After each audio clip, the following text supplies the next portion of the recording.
Hello guys, good morning. I hope आप सब बहुत अच्छे होंगे। मैं भी बहुत अच्छी हूँ।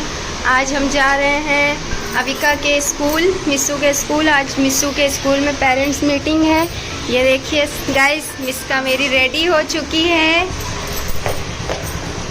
गाइस हम भी रेडी हो चुके हैं, जा रहे हैं।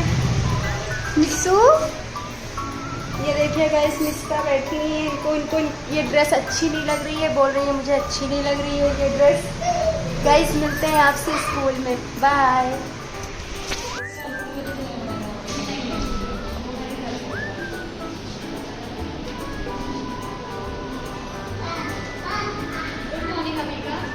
गुड मॉर्निंग बोलो मिस्सू।